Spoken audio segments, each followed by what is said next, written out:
Hello everybody, and in this video we're going to be looking at how we can build a simple character from start to finish. So you'll start with an empty Maya scene like this one, and you'll finish with this, which is our jellyfin character in a boxing ring doing some martial arts stuff. We can actually look at the pipeline very quickly, this image here. We're going to refer to this fairly often in this video, so the first thing we need to build is a puppet. And this is the thing that the animator will interact with. It's the thing that's going to effectively drive our Ziva rig. And to create our puppet, we need a character skin model. We're going to start modeling the character skin geometry. This is going to get deformed in the puppet rig. It's going to get passed to the Ziva simulation rig, and it's also going to get passed to this skin blend scene as well at the end of the pipeline. And at that point, we're going to blend back the results of the simulation to the results of the skin cluster. So more on that in a bit. What I'll do now is just start kind of box modeling this character. So you might start with ZBrush or something like that to do this modeling. We'll end up with something like this. And then if you spend a bit of time in Photoshop or Mari or ZBrush or something, we end up with something like that. So the things to consider when you're creating a model for Ziva is you need enough points to represent the deformation you want to see. So for instance, you need enough points in the armpit so that the points can kind of collapse and make a nice sharp edge. If you want to see wrinkling and things like that, you need enough points to represent that sort of high level detail. Wave propagation is the same thing. But other than that, there's not really any hard and fast rules about what Ziva can ingest and turn into a dynamic object. The only thing you have to be sort of wary of is very thin triangles. So if you're in a situation, if you model something like this where the triangles get very thin, this is probably all right. It's once you start getting very, very thin that Ziva is going to start yelling at you. But triangles or quads is fine as well. And I tend to, this is more of a stylistic choice, but I try and keep the polygon areas sort of fairly consistent across the model. So the character skin geometry that we've just modeled does get cached out from the puppet rig. It's going to be passed into the Ziva rig scene. And the character tissue is also the same topology as this. It's just a duplicate of the outer bone, which is the character skin geometry. So once we have that, we need also this inner bone geometry. And this also gets cached out to Alembic from the puppet, and it's going to get passed into the Ziva rig, and it's actually going to be the primary driver of our simulation. And you'll finish with this. It's going to look similar to the skin, except it's going to be very slim, and it's not going to have the hands, the feet, or the face in it. It's going to have it's going to be representative of what the underlying anatomy might look like, what the skeleton might look like, a very simplified version. So to do that, the first thing I'm going to do is hide these other meshes for now, and I'm going to duplicate the skin outer, and I'm going to call this inner bone. And I'm going to start by deleting off the hands, and we're going to do the ears as well.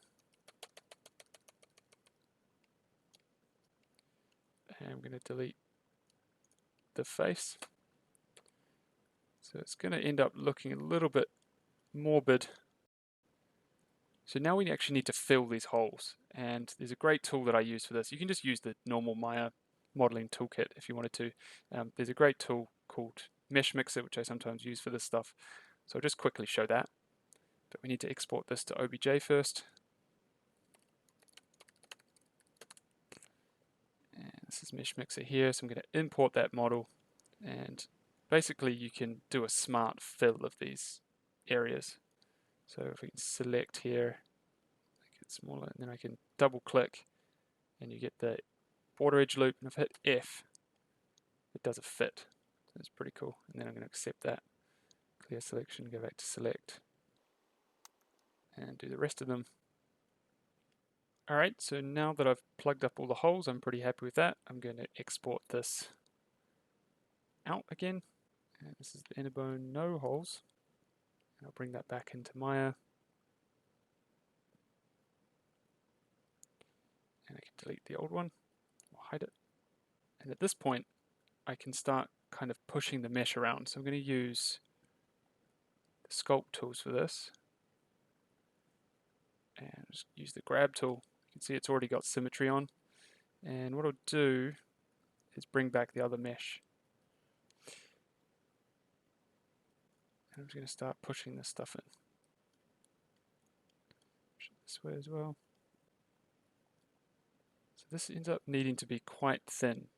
It's going to be combined with the outer skin, and then it's going to be turned into a Ziva tissue. As you can think of, the final thing is the difference between these two meshes is effectively fat. Right, so you see that in the skull area, I'm going to actually make less opportunity for fat in there because it wouldn't be super jiggly in this area. So you keep going with this until you get to a position you're kind of happy with, and it's probably going to look something like this. And you can see I've retopologized this as well so that it's kind of a bit more of a nice mesh. You can see here that it's thin enough in the arms so that we're going to have lots of fat in here, and it's really going to allow the simulation to do its thing when the arms are moving around and things like that. So that's kind of what the inner bone should look like for this character. And then the last thing we need to do is rig these two meshes up as part of the puppet. So I'm going to bash through this section kind of quickly because it's all sort of fairly standard Maya rigging stuff. If you've rigged characters before, it's going to look pretty familiar to you. So you're going to want to put in a spine here, and because we've already got our inner bone, it's going to inform where we're going to put our Maya skeleton hierarchy or our armature. So you might end up with another bone in the neck or something like that. Bring this down. But basically you would continue on this path until you ended up with something like this.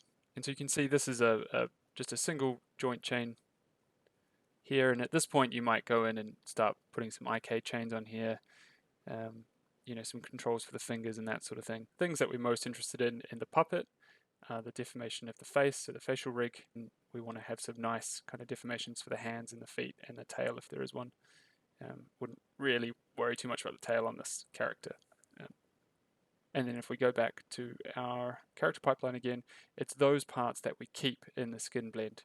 And then the character simulation part is for the body. So effectively we keep the hands and the feet from our puppet rig that gets passed down to the end. Okay, cool. So I'm just going to use some basic skinning stuff to do the inner bone layer. I'll use the joint hierarchy and heat map to do that.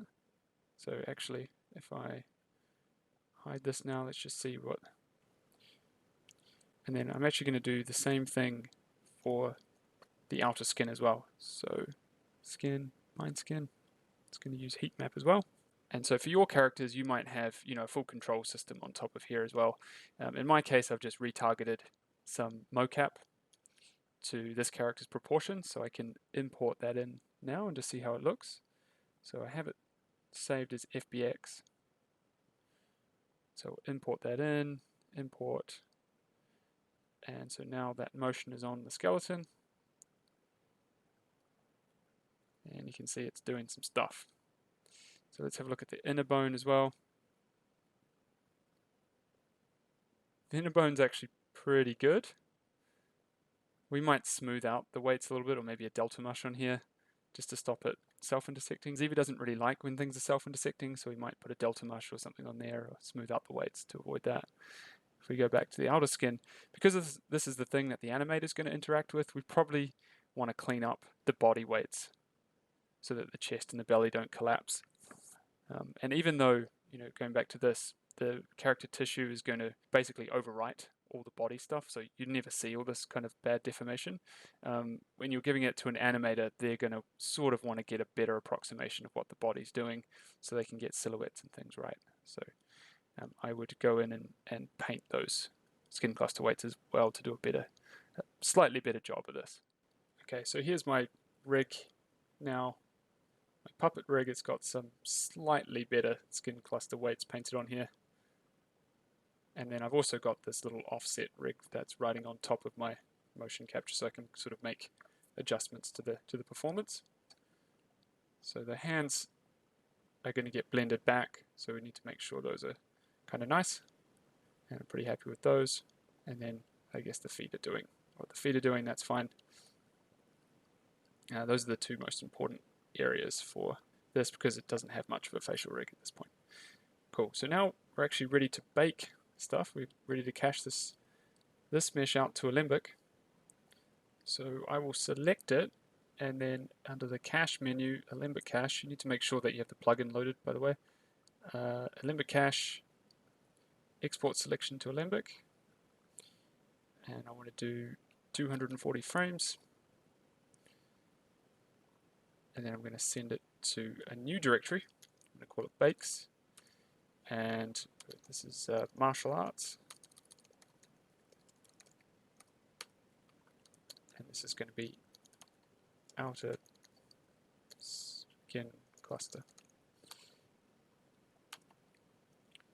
and we'll call this bake 001. Okay, and then we're going to do the same with the inner bone. We're going to call this inner bone. Call this bake 1. Okay, that's done. Okay, so from there, we just go back to our character pipeline. We've cached our 2 Alembics now. So at this point, we're ready to go on and author the Ziva rig. Okay, so this is a brand new Maya scene. It is the Ziva rig, which is its own Maya scene. And I just have the outer skin, it's the same geometry from the puppet, and also the inner bone, which is also the same mesh from the puppet. Okay. So one thing to note with these 2 meshes is that they're both watertight, so there's no border edges. So that's not a strict rule with Ziva. Models don't have to be watertight, but if you want the tissue mesh to conserve volume correctly, it needs to be a watertight mesh so we can populate the interior with tetrahedra.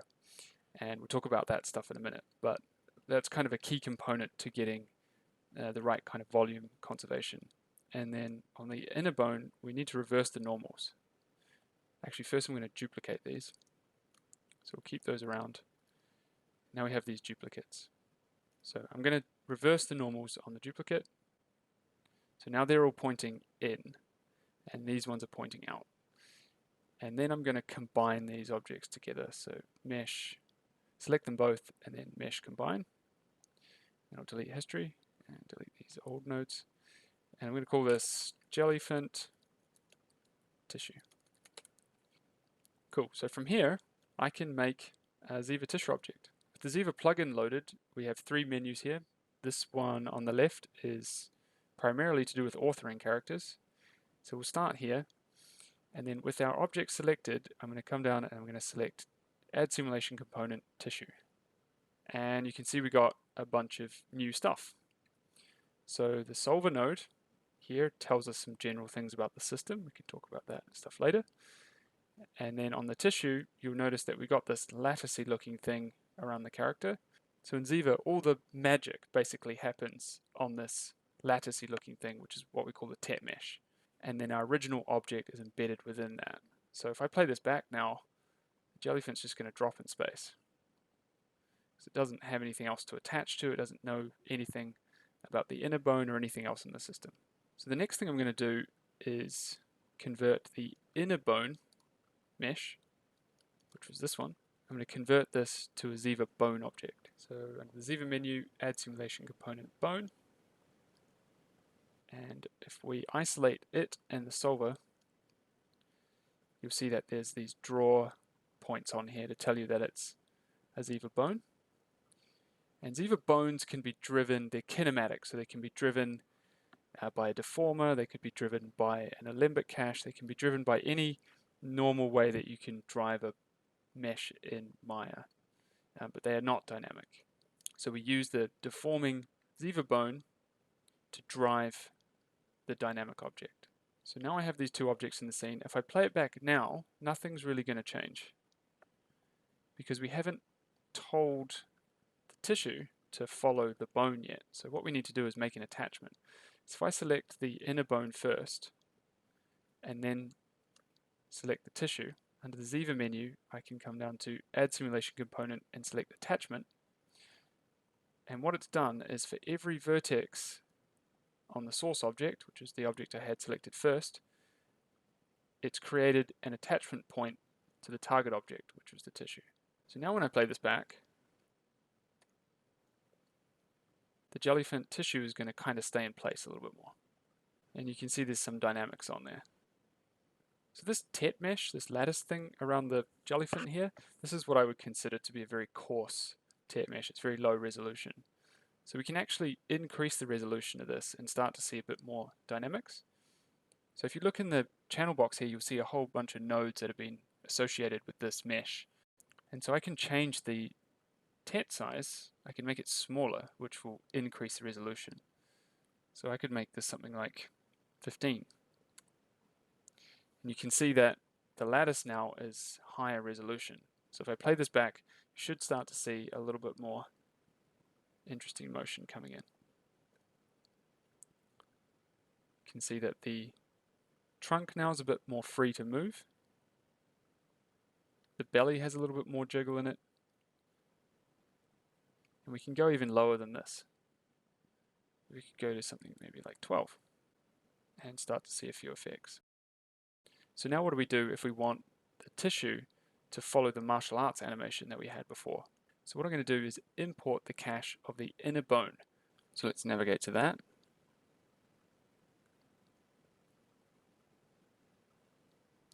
We'll call this inner bone bake. And I'm going to make a blend shape between it and the Ziva bone.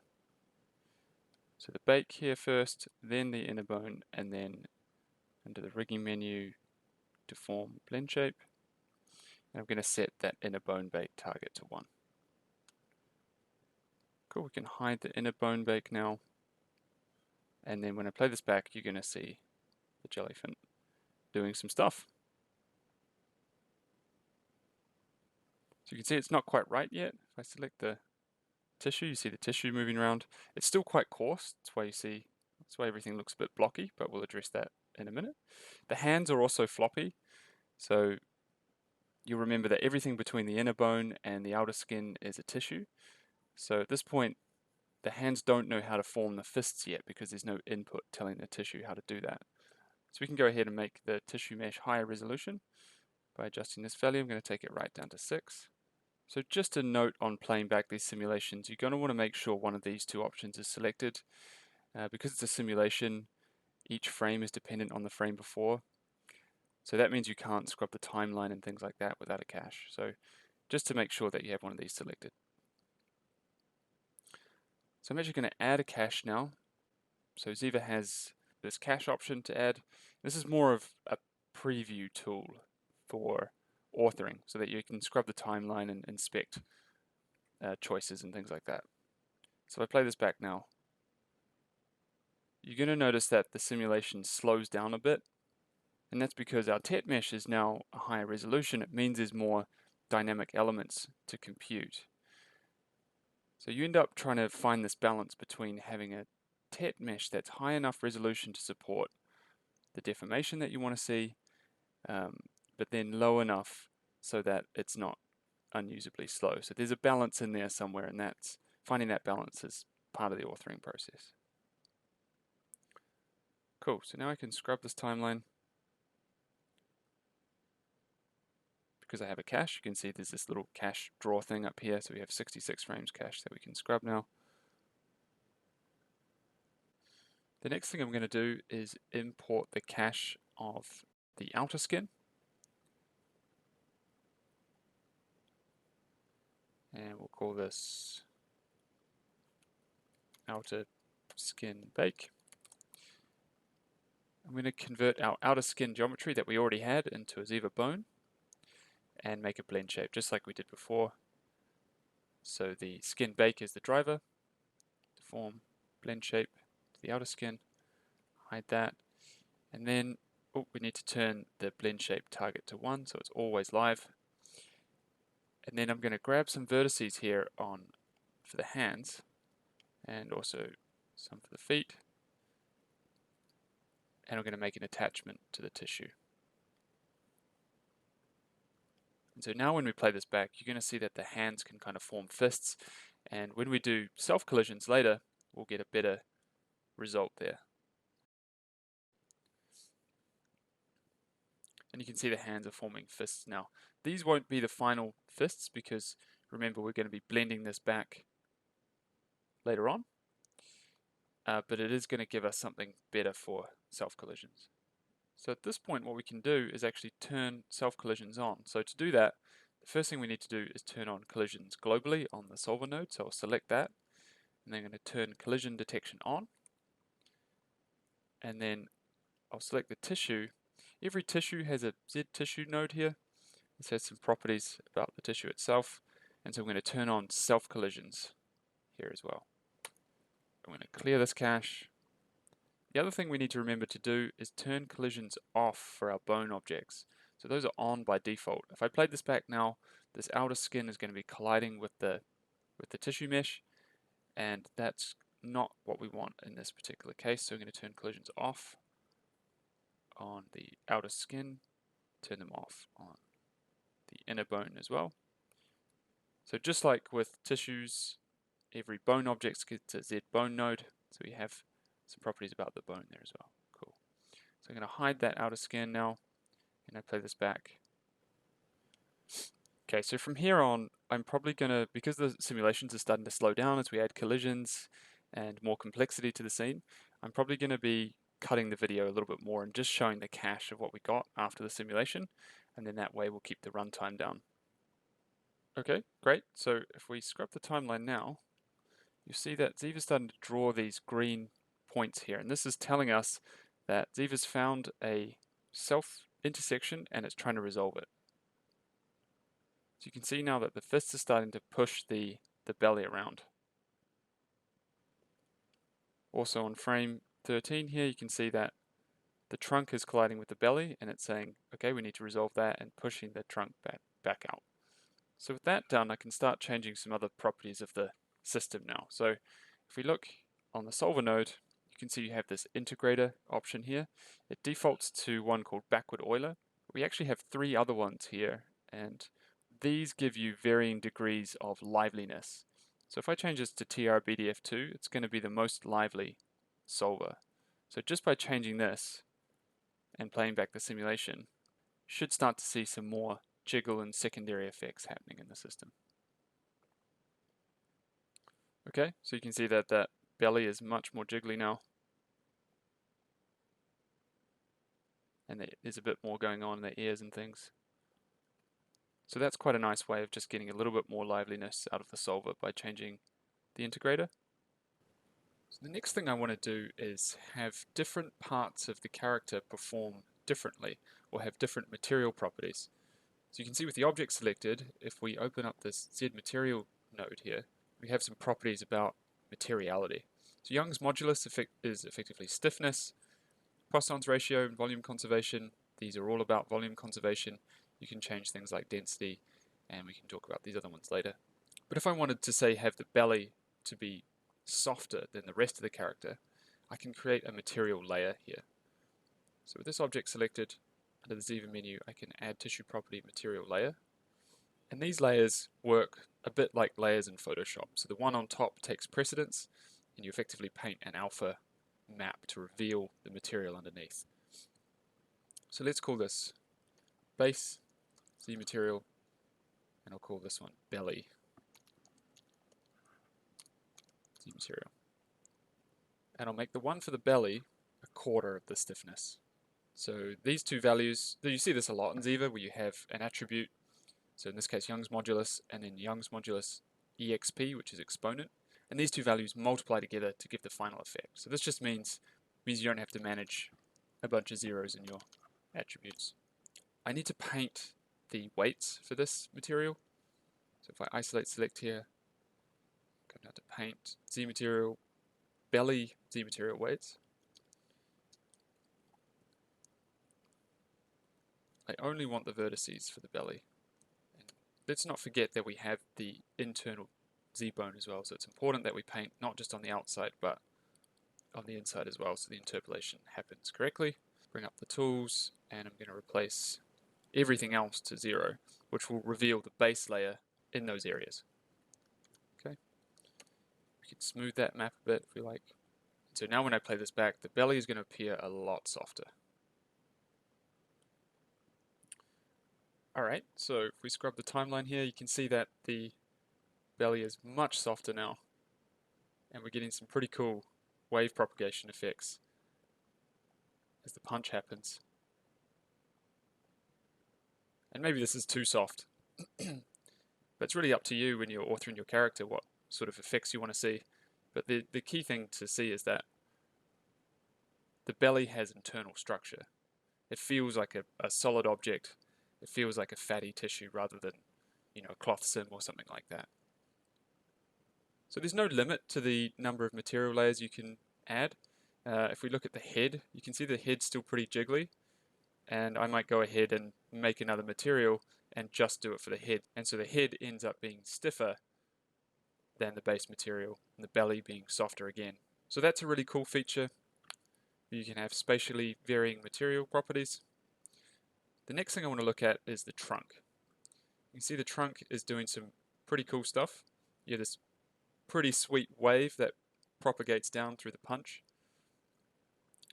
but it's a bit stretchy. You really see it on the first couple of frames where the length of the trunk stretches out like that, and that's something we don't want to see. So we can do, this is going to be kind of advanced at this point. You'll just have to bear with me. So I can actually add a fiber to the trunk. Normally when you're using fibers, it's in a more anatomical setup where, if you're authoring, say, the bicep muscle, you want it to contract when the elbow bends, right? So you have a muscle fiber in there, and that models real world muscle fibers which contract and allow you to do work. But you can kind of hack it, or you can use some of the functionality in fibers to help you get what's called anisotropic stiffness, which means like a piece of string can't compress and it can't stretch, but it can shear and bend, which is different to, say, if we were to just make a material layer for the trunk and make it stiffer, it would be stiff in all directions. And with a fiber, we can control the stiffness just in one direction, or the direction of the fiber itself. So to make one, we have the tissue selected, and then under the Ziva menu, we can add tissue property, muscle fiber. So you can see we've got these red draw lines here.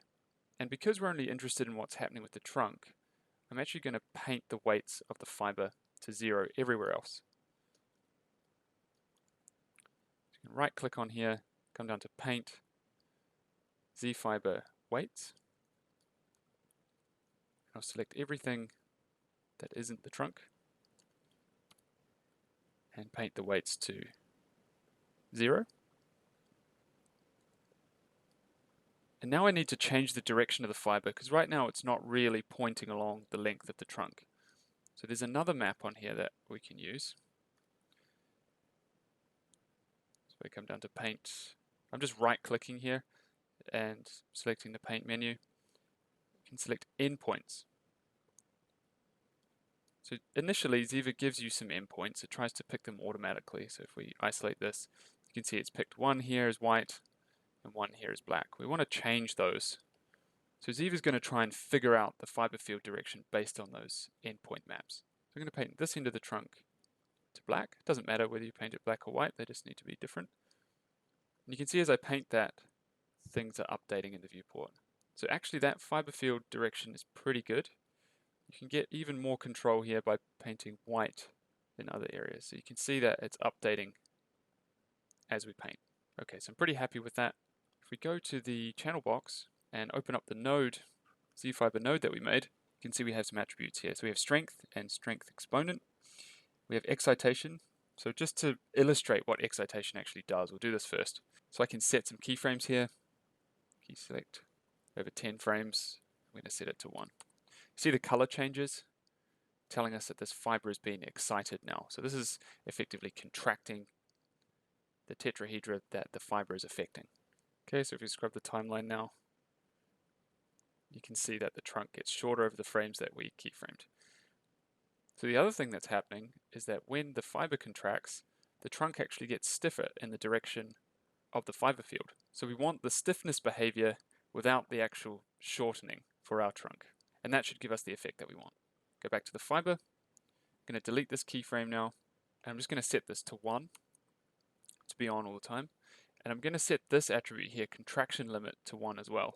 And so what ends up happening is that a force gets applied in the fiber field direction, but the fiber's stopping it from actually doing any contracting at that point. The net effect being that we get a stiffness in this direction, but it's still free to bend and shear in the orthogonal direction.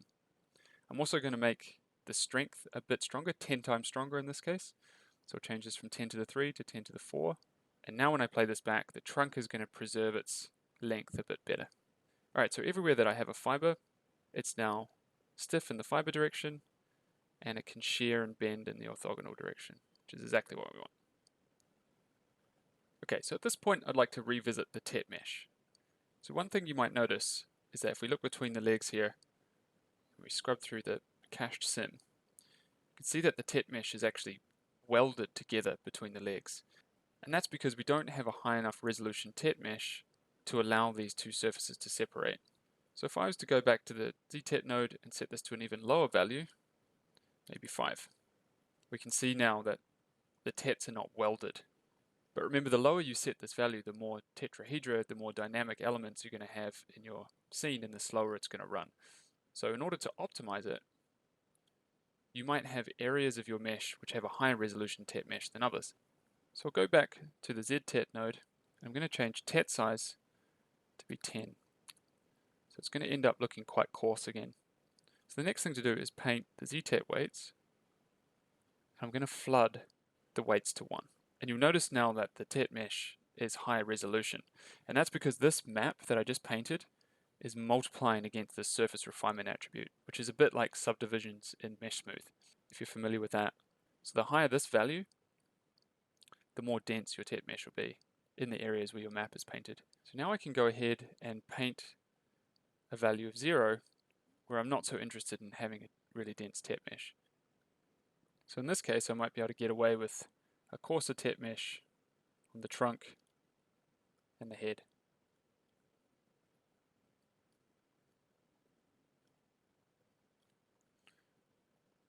Go back to my tool,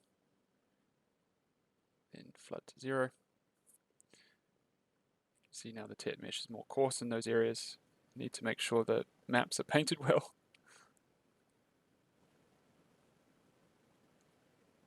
And the other thing to remember is that we still have our inner surface here.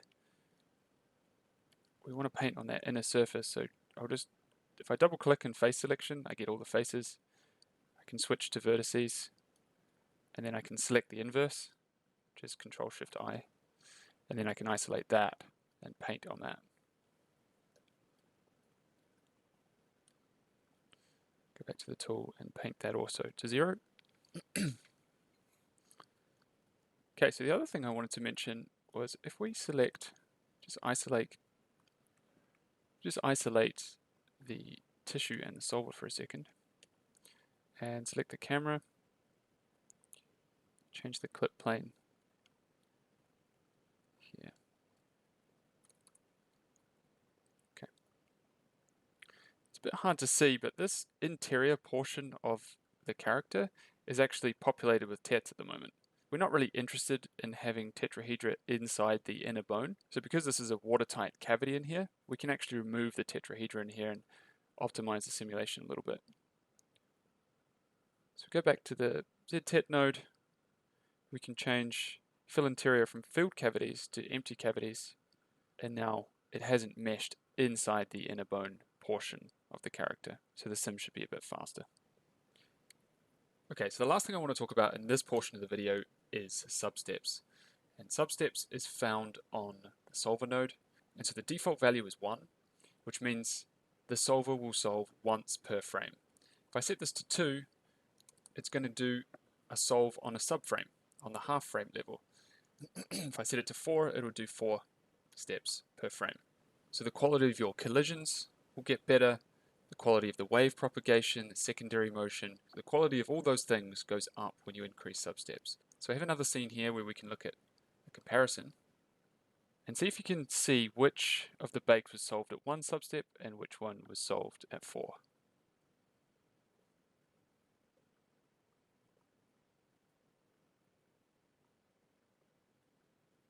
Look from the back as well. So from the back view, it's the bake on the left that has the 4 substeps.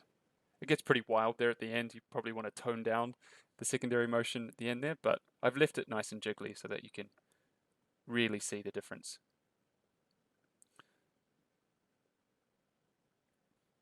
So when you're authoring characters, often what you'll do is set them up at 1 or 2 substeps, and then when you come to bake your final simulation, you'll up the substeps to increase the quality. It's a bit like the process for rendering as well. So now what we need to do is the final step in the process, and we need to cache out our character tissue simulation and blend it back to the character skin geometry from the puppet. Okay, so the good news with this is that it's basically a simple deformer setup. So I'm going to import the 2 caches that we need to do the blend. So cache, import, simulation output, and the skin cluster output. So we can apply our shader here, have them side by side. You can see that one is simulated and one isn't. Put that back. Now we can't make a straight blend shape between these two, unfortunately, because we still have the inner layer as well in here, so the topology doesn't match. So what I'm going to do is duplicate the outer skin, and I'll call this skin final. And I'm going to wrap skin final to the jellyfin tissue, deform, wrap, exclusive bind, surface, create. So now we have 2 meshes that match topologically, and now we can make our blend shape. So I'm going to take the skin bake now, select skin final, and create a blend shape. And I'll set its target to 1. So now our skin final, we can hide the skin bake. The skin final just looks like the skin cluster animation. Now we can just paint the blend shape weights. Just going to set this to 0 to start with. And then I'll grab some vertices again for the hands and the feet. And let's do the face as well. And then I'll paint the blend shape weights, set this to 1. And I'll smooth this out a bit. And now we have a blended version of the 2 bakes. And there it is.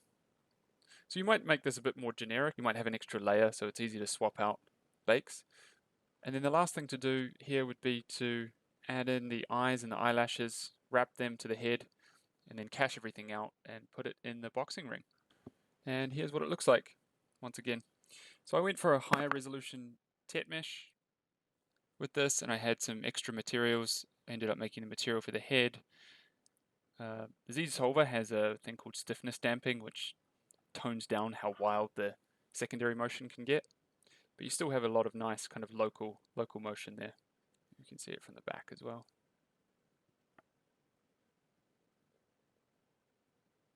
Okay, great. Well, I hope you all enjoyed watching that. If you have any questions on this stuff, there is the Ziva community, which is really great for getting feedback and answering queries and that sort of thing.